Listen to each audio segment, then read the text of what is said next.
بسم الله الرحمن الرحيم. اللهم صل على رسوله الكريم. اللهم صل على سيدنا محمد وعلى آل سيدنا محمد كما صليت على إبراهيم وعلى آل إبراهيم إنك حميد مجيد. اللهم بارك على محمد وعلى آل محمد كما باركت على إبراهيم وعلى آل إبراهيم إنك حميد مجيد. اللهم ألهمنا مراشد أمورنا وأعيذنا من شرور أنفسنا. أما بعد، فقد قال رسول الله صلى الله عليه وسلم: إن لكل دين خلقا وخلق الإسلام الحياء، وكما قال عليه الصلاة والسلام. Rasulullah sallallahu alayhi wasallam, certain of the advices that he gave at that time, which was known as the era of Jahiliyyah. During the ages, how people understood it, definitely they understood it to a great extent. But when we enter into what is called the second era of Jahiliyyah, you'll really understand the beauty of the sentence in what is called this last 200 years, the last 300 years. After Islam came into the world, it created a revolution of the issue of Haya. In the era of Jahiliyyah, it was in the minds of the Arabs that clothing is not the best of things. To become naked was regarded as not only normal, it was sometimes an act of piety. The devil had put it in the minds of people that how can you make tawaf around the Kaaba in the very clothes that you make sin? So the Arabs would make tawaf of the Baytullah without clothing. The woman would go at night. The less clothing you had, the better. The men would go during the day. For a person to walk in that era and he wanted to cover his private parts, he was a man. It would be a joke for others, like what you're trying to hide. For a person to cover was an ar, was an aib. And to show a person, to show a beauty, for the woman to expose, for the beauty of the woman to be shown, that was normal. For a woman to be concealed was not normal at that time. Islam entered into the era of ignorance. Such a revolution it created that even before the laws of hijab were revealed, Sahaba radiallahu anhum already started feeling uneasy. Rasulullah sallallahu alaihi wasallam's nikah is made with Hazrat Zainab radiallahu ta'ala anha. There's no law of hijab. But there was something that Islam and Quran brought within them. That her nikah had taken place. There was no law of niqab. There was no law people cannot look at your face.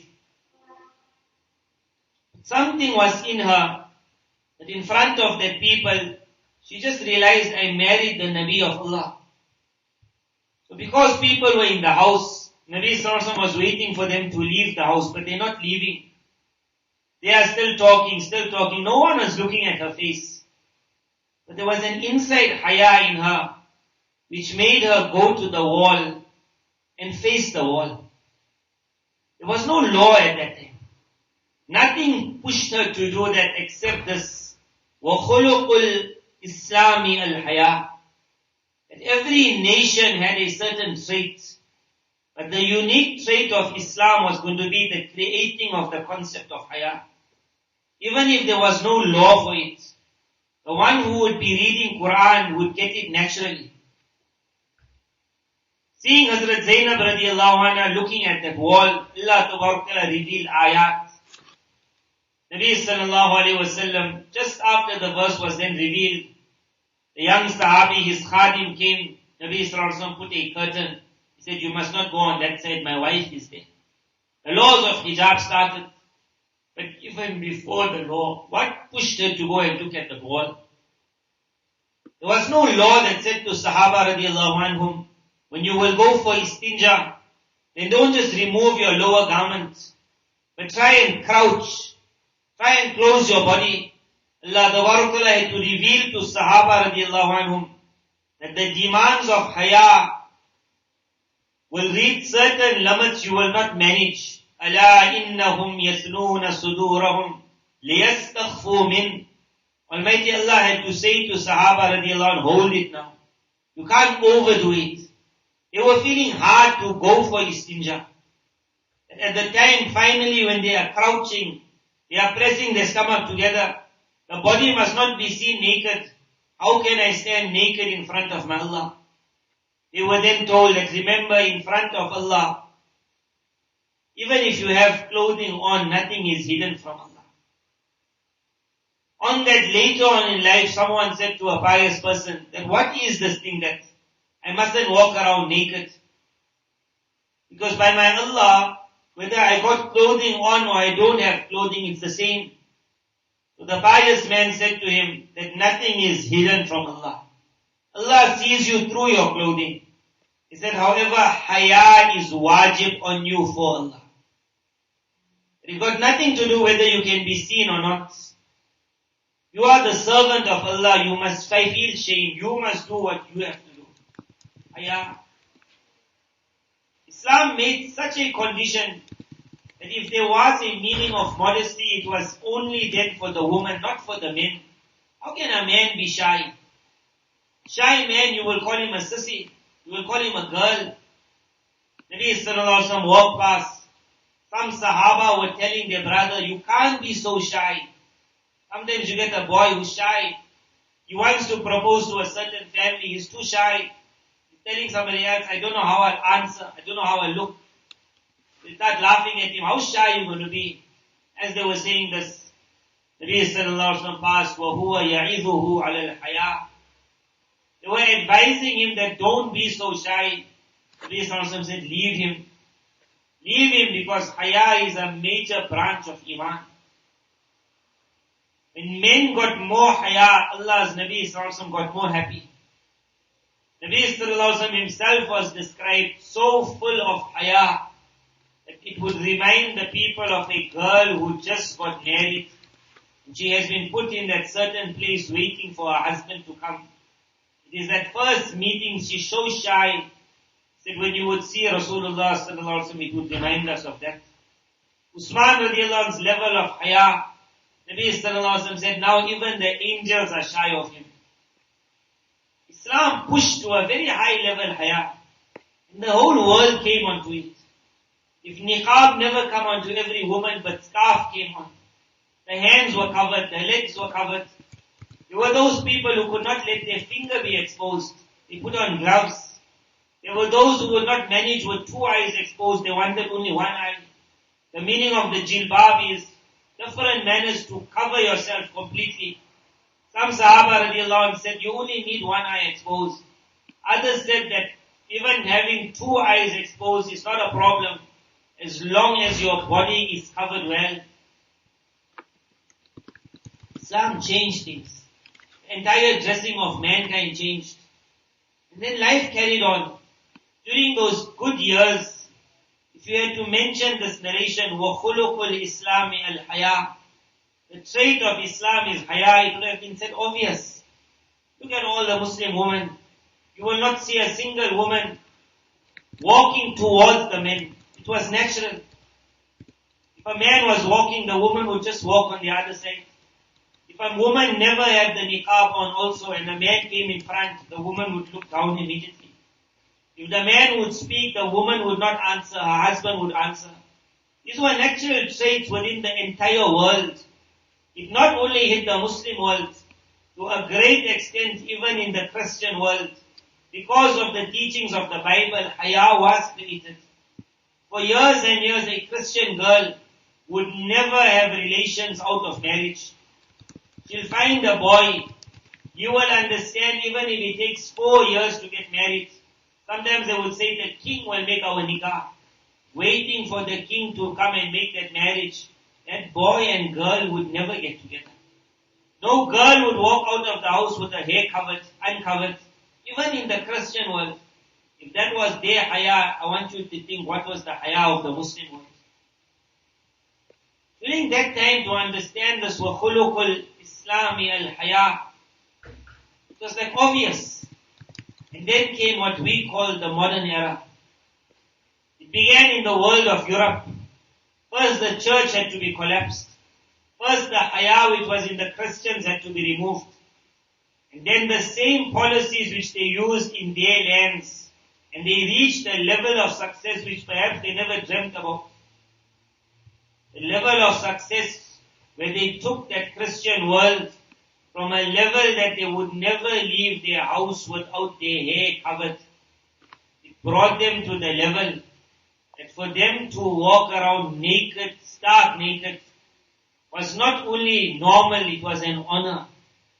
For them to be able to make the act of relation with not their husband, with a strange man, in the knowledge of their husband. Their husband would understand she's going to do a certain scene on a movie. The whole world is going to witness that scene. And the husband would also be happy. From a level where a woman would not leave the house without a scarf, to bring the woman to the level that the filthiest of dirtiest of actions, which once upon a time would have brought in the Christian world also the penalty of adultery, where people would have called her a whore, people would have called her a slut, they would have called her a disgrace to mankind. That woman with another man who was not a husband, but it never ended there. Then they would go to the level where a man would be with another man, a woman would be with another woman. That would be taken pictures of. The whole world would be seeing it. The Haya of the looker was gone. The Haya of the one acting was gone. The Haya of everyone taking the pictures was gone. What a level they took the world. That word Haya was completely ripped into pieces. It worked. It was called the Renaissance. It started with the rebirth. They called it the rebirth, but they never said of what. It was the rebirth of the eighth era of ignorance. But to take the world to a level that even the era of ignorance never saw it like this. In the era of ignorance, no one would ever commit the filthiest of actions and say, I want the world to view it. People would pay money. Everyone would say, I'm going to see what's happening. To enter an era of the worst of ignorance and darkness, it was called the Renaissance. But when it came, it never came with the attack on Haya. That was not the first word. The church would never have allowed it. They would have stopped the Renaissance there and there. Rather, it came with progress for mankind. It came with high words which today we translate as science, technology, the move towards the modern era, exploration. These were all good words. Then they had different isms, Platonism and whatever words. But we later on would translate it as humanism. Humanism was the word. Humanism meant at that time that they wrote the rights of humankind, or the declaration of the rights of the human rights, which is celebrated in the world nowadays as a holiday. The day they wrote the Declaration of Human Rights, what it meant was humanism has now been formed. Humanism meant that you and your body is the only thing that matters in the world. You and your body. Whatever you have to acquire to fulfill your desires, go for it. There's no barriers, there's no laws. If religion comes in your way, it prevents you from studying what you want to study, then say to religion, excuse me religion, I will meet you on the musalla, you stay out of my life. If your father and mother come in your way, and they say, we will not allow you to do this, and you'll say, mommy, get out of my life. You enjoyed what you want to, let me enjoy what I want to. In the move for you, humanism meant you are the most important. There is no power above you. There is no one around you. How you want to be, how you want to look, how you want to star in the world. That was the theme of humanism. And the second is in your body. And your body meant that you are the owner of your body, no one else. What you want to show of your body, who you want to touch your body, who you want to speak to and you want to be spoken to, who you want to hold you and you want to hold. It could be a person of the same gender, it could be of the opposite gender. It could be with an animal, it could be with a bird. It could be you want to expose your entire body, you want to expose part of your body. You want to show everyone, you want to show someone. You want to just take pictures of yourself and keep it one side to say, once upon a time I looked at. Whatever you want to do, it's yours. You and your body was the word called humanism. And it created such results in the Christian world that today we know the results. That word Haya it's not in the dictionary. Forget the word immodesty. It reached a level called animalism. It brought them to that when I went the other day and I'm looking at the lion. And the lion male and the lion female were sitting next to each other. Lions are completely naked. Bucks are naked. Elephants are naked. And when that animal has to do the act of mating, then they will not like people looking at them doing it, but even if someone is looking, when the lion has to do what he has to do, he'll do it and everyone will look. Someone will be taking pictures, somebody else will be laughing. And I thought how Allah honored insan. That Allah Tabaraka would not allow us to be naked. Amazing insan, he took out the clothing. Almighty Allah would not allow the private acts that a girl will do with the one she loves. Forget the worst, the deepest of the acts. Even a husband would not hold his wife's hand and others are looking. He would not kiss her on the head when somebody else is looking. He would not hug her when somebody else is looking. There was so much of Haya, that even her voice Quran would order, وَلَا تَخْضَعْنَ بِالْقَوْلِ فَيَطْمَعَ الَّذِي فِي قَلْبِهِ مَرَضٍ. That even your voice, the way you talk, think about it. It must not happen such a voice comes out that the one who got sickness in his heart, he starts getting a thought. Look at this verse, وَمَنْ يَقْنُتْ مِنْكُنَّ لِلَّهِ وَرَسُولِهِ. Allah Tabaraka addresses the wives of Rasulullah sallallahu alayhi wa sallam. يَا نِسَاءَ النَّبِيِّ لَسْتُنَّ كَأَحَدٍ مِّنَ النِّسَاءِ إِنِ اتَّقَيْتُنَّ فَلَا تَخْضَعْنَ بِالْقَوْلِ. Listen to the translation of this. One is we could have made a translation, O wives of Rasulullah sallallahu alayhi wa sallam, you are not like other women. لَسْتُنَّ كَأَحَدٍ مِّنَ النِّسَاءِ إِنِ اتَّقَيْتُنَّ. If you fear Allah, فَلَا تَخْضَعْنَ بِالْقَوْلِ. Because you are not like other women, when you talk, make sure you talk in a manner that doesn't create desires in the mind of others. That translation will not fit very well. That translation will be showing others can talk how they want to. But you can't talk. It's supposed to be the other way around. That you, however you'll talk, no problem. كَأَحَدٍ مِّنَ النِّسَاءِ. That because you are not like other women, it's not فَلَا تَخْضَعْنَ بِالْقَوْلِ. فَلَا تَخْضَعْنَ بِالْقَوْلِ is not that because you are different, you must make sure you look after your voice. Say the translation of this will go in this manner. O wives of Rasulullah sallallahu alayhi wa sallam, it had to do with the previous ayah. That they wanted a little more of this world. Nabi sallallahu alayhi wa sallam told them, if you want this world, then I will have to separate from you. The two cannot go together. He said, we choose Allah and the Rasul of Allah sallallahu alayhi wa sallam. Almighty Allah was so happy with them. In praising them, Almighty Allah was going to show that, remember, wealth is not haram. Wealth is 100% halal. But why your Allah did not give it to you?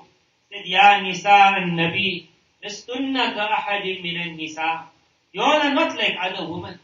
What is halal for them is not for you all.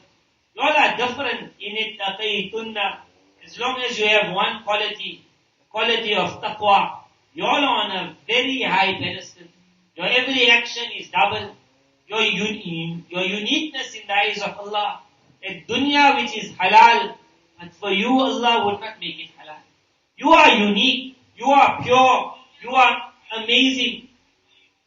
Then comes فَلَا تَخْضَعْنَ بِالْقَوْلِ. Here we'll translate for. However, despite that high level that you enjoy of such purity, however, you also do not speak in a voice that can attract the hearts of somebody else. فَيَطْمَعَ الَّذِي فِي قَلْبِهِ مَرَضٍ. Nothing will be your intention. You are so pure. But there'll still be a fear that somebody else might desire you. فَلَا تَخْضَعْنَ بِالْقَوْلِ. However, even you watch how you talk. A lot of times when a girl is told how you dress, how you talk, the first thing that she will say is, but my intention is clean. I don't intend bad. Which girl ever intends bad? That is why rape takes place in the world. The girl never intended it to go where it went. But the boy is not the best. Allah Ta'ala revealed the hukam for covering.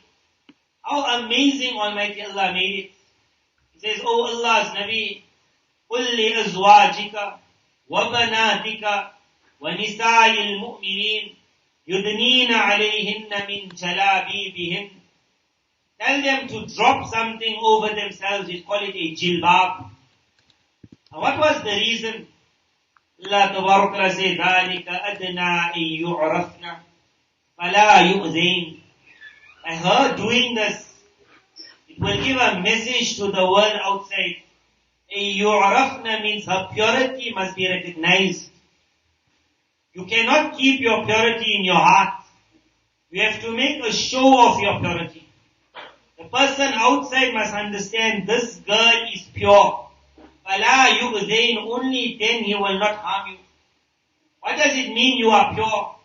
That girl who has an account and she allows boys to join her account, to follow her, to read what article she wrote. There's no problem from her side. She's a very clean girl. Her heart is so clean, her thought is so clean. But she never exposed her cleanliness. When she opened up that Facebook, she lifted up the covering. When that boy sees it, he doesn't think she's so clean, she's so pure. He understands it's not difficult to approach her. ذَلِكَ أَدْنَا إِن يُعْرَفْنَا.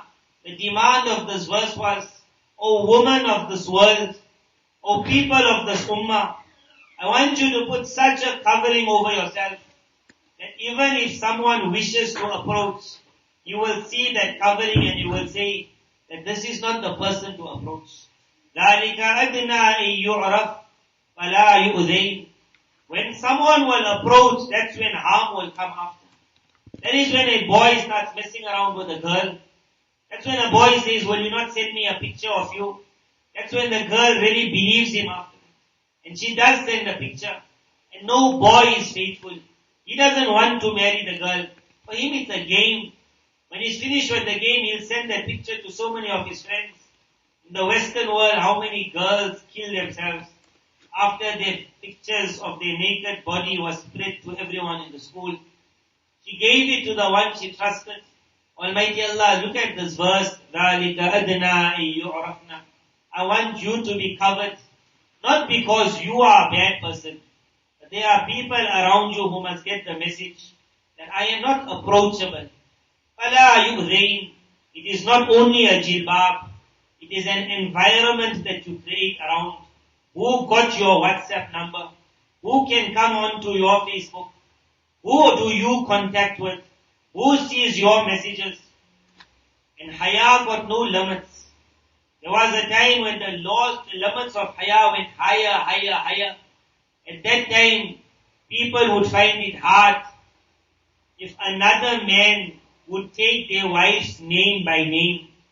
If a man would come and say, how's Aisha? Just that how's Aisha would make a man feel upset. But you must not say how is Aisha. You must say how is your wife. My wife's name mustn't be mentioned. They went to a high level. The man felt shy to call his wife in front of his friends. He would not say, Aisha, do this. Haya got no limits going upwards. It can go so high that the angels can become shy. And when Haya drops, then it got no limits to where it can drop.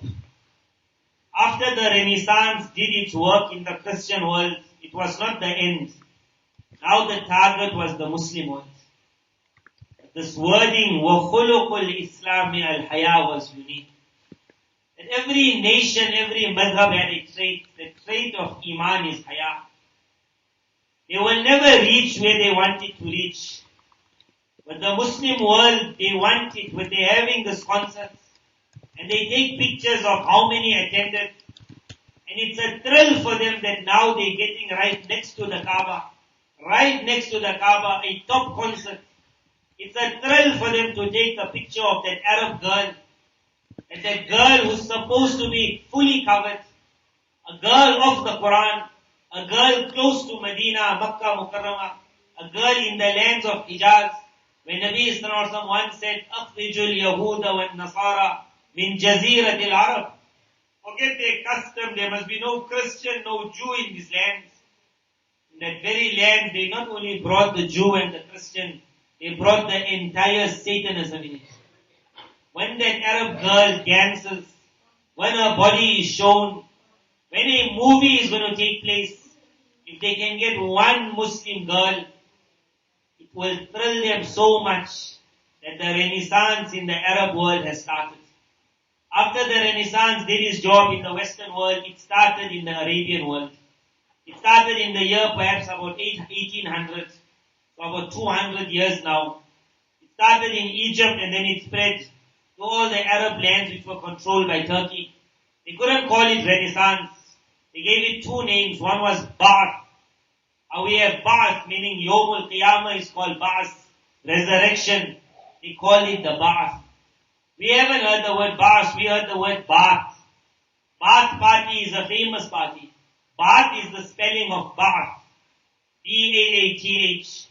This Bashar al-Assad, who now we hate so much because he's massacring the women of the lands of Sham.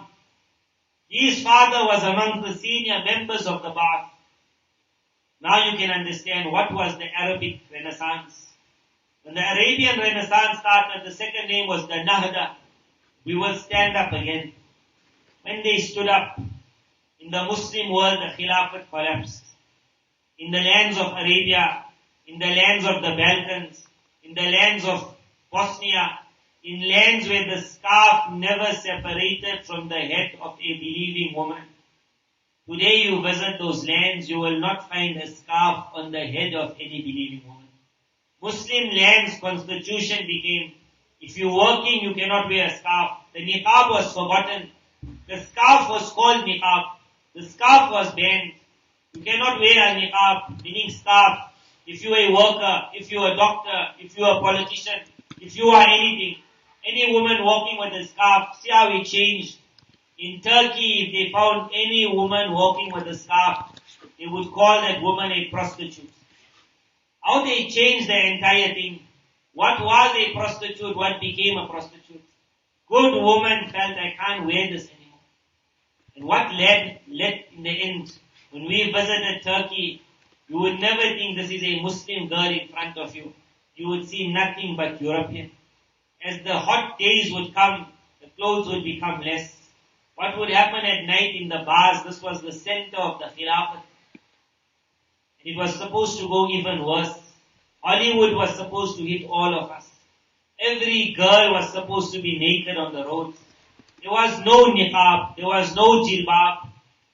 There was not supposed to be in any town a single person covering herself. It was regarded against the law. This is.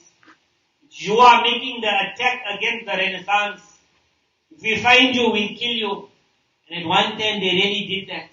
Whoever they found opposing the system, they had them removed. But there was one thing they missed in Islam, which was called وَخُلُقُ الْإِسْلَامَ الْحَيَاءِ. Allah's Nabi sallallahu alaihi wasallam said, إِذَا فَسَدَ أَهْلُ الشَّامِ. When the condition of Sham will become rotten. Today it has not become rotten. Today they are fighting. Jihad has never made anything rotten. It became rotten just before the Khilafat collapsed, where everyone was ready to start taking out their clothing, where scholars were giving fatwa that dress like a European, in that is your progress. It became rotten in what we call just after the 1800s, 1900 and onwards, in that last 100 years. Today in those lands we're seeing a revolution. Go now to the lands of Turkey, you will see the scarf coming back on. Go now into the lands of Sham, you will see women covering their bodies. It became rotten about 120, 30 years before. 1917 most likely it was, the Statue of Liberty was brought into America. The Statue of Liberty was to announce to the world, we have taken over. Taken over not America, we have taken over the world. America is the superpower. Every country around us is ours. The Statue of Liberty was made in France, most likely. The people of America had to put the foundation for it. Millions were spent. Millions. When the thing was brought, some wondered what was so much money spent for one statue. We could have made it in America if it would have been cheaper. No. This was a lesson or a message to the world that we, the shayateen, warn that we are on the verge now of ensuring not a single woman in the world will ever have any trait of modesty left in her. Statue of Liberty was called Lady Liberty. It was a lady. The Statue of Liberty was Lady Liberty. Liberty what? Liberty means freedom. Freedom of what? Freedom to do with my body and freedom for you to do with your body. Whatever you want, no one can now stop us. Loudly it made an announcement. It lifted up the fire with one hand, the statue, to say, now we will worship the fire. We have no other power to worry about. At the bottom of the statue there were chains. The chains were broken chains. Above the broken chain there was a message. That message was a message to Almighty Allah. That hand me over your slaves and I want to set them all free. Meaning those that you put in slavery, that they can't do with their body what they want, I want to allow them to do what they want. Those whose voice you put in slavery, they can't talk how they want, with who they want. They can't look and be looked at how they want. You put them all in slavery. I have come to set them free. And I have taken all of them. Loudly it lifted up its hand. It showed the fire. It showed its mighty size. They made that statue amazing, whoever made it. Such devils they were. They made the statue on the size, what is mentioned of the size of Nabi Adam alayhi salam when he came on earth. That size they put there to show that, oh Adam, this is the end of your children.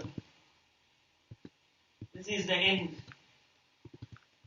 But Rasulullah sallallahu alaihi wasallam said something. He said, إِذَا فَسَدَ أَهْلُ الشَّامِ فَلَا خَيْرَ فِيكُمْ.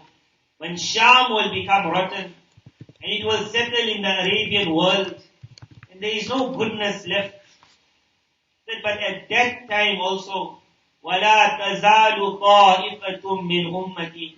Many times when we read this hadith, we think it refers to muhaddisi only. We think it refers to mujaddideen only. We think it refers to an alim only. We think it refers to only mujahideen who stand up and fight. وَلَا تَزَالُ طَائِفَةٌ مِّنْ أُمَّتِي قَائِمَةً عَلَى الْحَقِّ. Almighty Allah, Rasulullah sallallahu alaihi wasallam said, but even in that era of open fitna, Allah Tabarak will ensure there will be a group from my ummah who will remain staunch on the truth.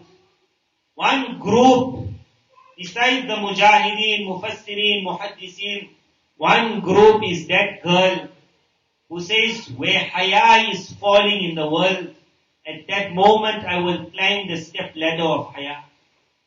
Where people are removing, I will put more on. Where people are exposing, I will conceal more. Where people are loudly talking with all, I will talk less. And people around me will laugh. They might even say to me, who will ever marry you? No one knows you. They will say, you must be known. You must be on platforms. You must be shown. When she writes her name, she will not manage to put her name. She will write daughter of so-and-so, Binte Muhammad. That's enough for me. My name must not be known by a stranger. She climbs that ladder. It's not easy. Our own families find it hard. But may Allah Ta'ala make it that in this level of Haya, there's no limits. You can reach limits where the angels become shocked at you also. Climb this ladder because this part of the hadith was for you. وَلَا تَزَالُ طَائِفَةٌ مِّنْ أُمَّتِي قَائِمَةً عَلَى الْحَقِّ لَا يَضُرُّهُمْ مَنْ خَذَلَهُمْ وَلَا مَنْ خَالَفَهُمْ حَتَّى تَقُومَ السَّاعَةِ. Till the day of Qiyamah, Rasulullah said, I ensure you, there will be a group who will stand up and oppose this. People will mock at them, laugh at them. People will try to turn them away. It will not work. There is no limits.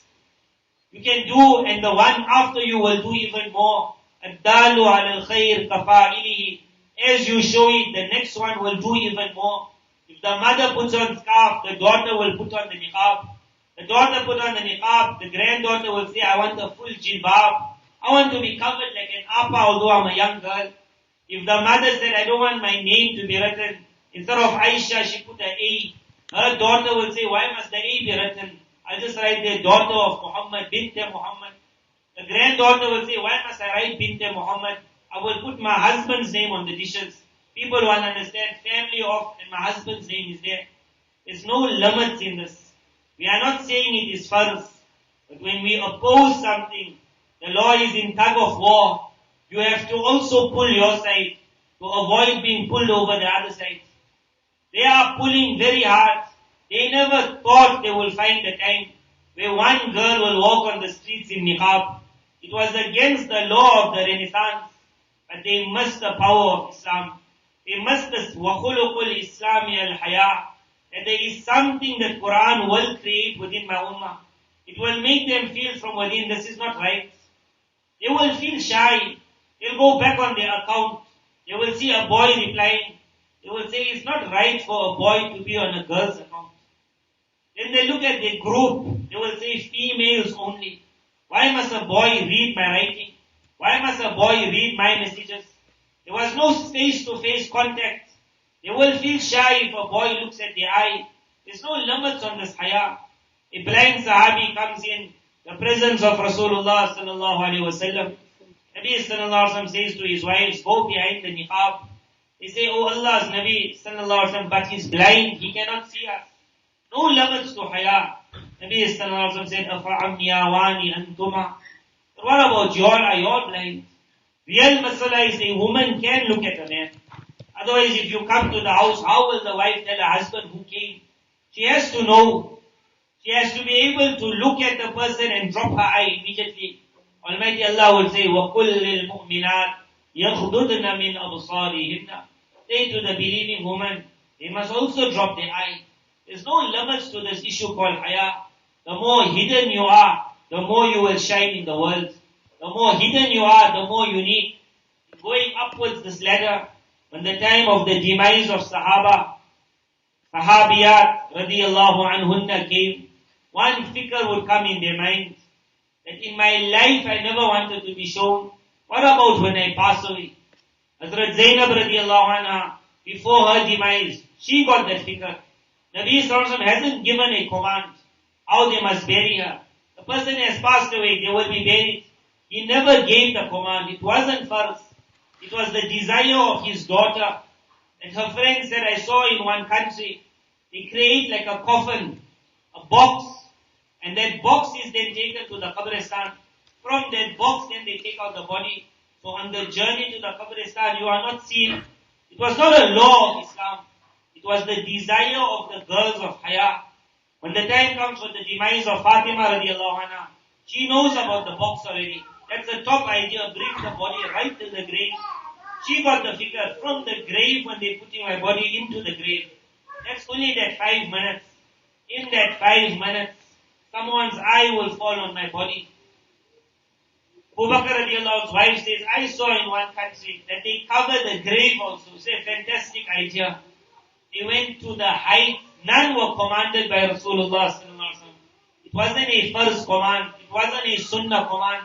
But that limit of haya got no limit until it reaches the place where the angels even feel shy of the person. Usman radiallahu anhu would go for ghusl. While making ghusl, he could not stand up when there was no clothes on his body. He would complete the ghusl down. Then he would put a garment on top of him. Then only he would stand up. That high limit. None of it was first. And we're not going to reach a lot of it. But they say aim for the sky and you will reach the roof. We also have to pull a little. The more we can climb this ladder of haya, it will be our honor if we can enter that part of the hadith. وَلَا تَزَالُ طَائِفَةٌ مِّنْ أُمَّتِي قَائِمَةً عَلَى الْحَقِّ. The Renaissance has come. It was called the rebirth of the Dark Ages, the rebirth of the era of ignorance. When the Statue of Liberty went up, it was an announcement that the whole world, especially the women of the world, Liberty means freedom. That you are now free to do what you want. Nabi Sallallahu wording would describe the Statue of Liberty. Statue of Liberty meant Lady Liberty. Lady who is free to do what she wants. Nabi Sallallahu described it so beautifully. He said, إِذَا فَاتَكَ الْحَيَاء فَاسْنَعْ مَا شِئْتَ. That Lady Liberty just means no haya. That when you lose your haya, you are free to do what you want. You want to become the Statue of Liberty, Lady Liberty, then you'll have to let haya fall. The collapse of haya means freedom to do now with your body, with your life, what you want. We won't do it, because we are of that noble part of the ummah. وَلَا تَزَالُ طَائِفَةٌ مِّنْ أُمَّتِي. Allah Ta'ala make us all from them. May He give us himmat, may He give us tawfiq. The more a woman in today's era will conceal herself. Nabi Sallallahu Alaihi Wasallam once thought about the end of this ummah. He knew what we will go through. What a sentence he said. He said, the end of my ummah is like the rains. Like the rain. Think of this, how he praised. He said, the end of my ummah will be like rain. He said, rain, when a person looks at the beginning, the first part of the rain and the end part of the rain, he finds it difficult to say which was the better part of the rain. Which was more beneficial. Because first there was droughts, then the rain starts coming.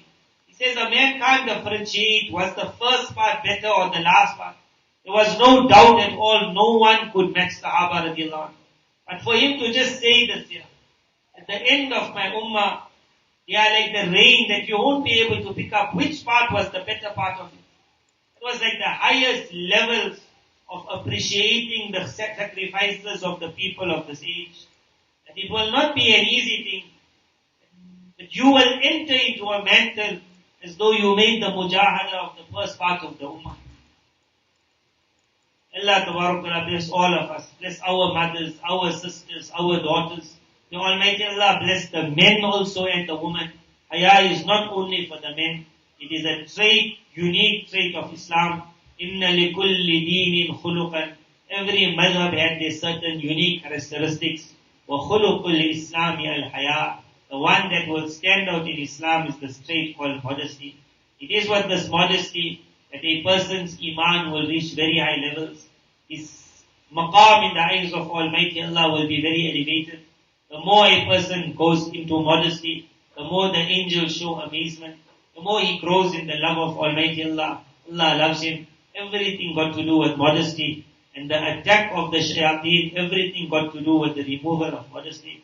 May Allah Ta'ala make us from the people of Haya. May Allah Ta'ala every day increase us one step higher. And we climb this level to such a level that the time comes that before our death also, it can be said to us that even the angels will now shy of you. Wa akhiru da'wana.